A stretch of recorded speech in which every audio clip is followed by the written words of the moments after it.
It is critical that we preserve this record. Malta deserves to have experts evaluate the paleontological remains before they are destroyed. Now, I talked to the superintendent of cultural heritage who swears by his archaeological monitors.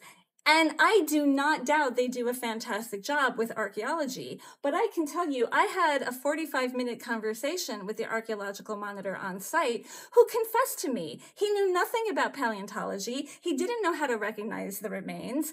And I can also tell you there are different methodologies for distinguishing archaeological remains from paleontological remains. It's a completely different world. Like when you are looking for paleontological remains, you have to look very deep. You have to look very carefully. Oh, look, here's a tooth.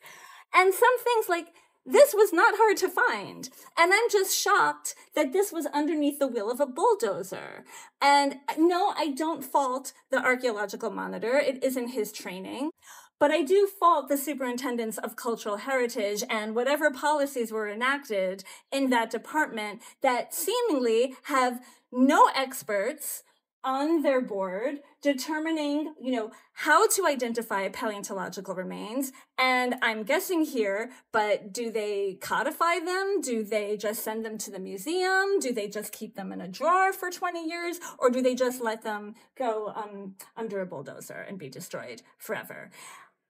This is important because our bones, our fossils, our rocks tell a story. They tell a story of Earth history. They tell a story of climate change. They tell a story of evolution. They tell a story of mass extinction events.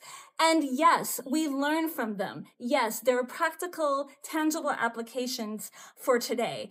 This belongs to the world. It doesn't belong to Malta. And Malta has no right just destroying it without having a proper study by experts.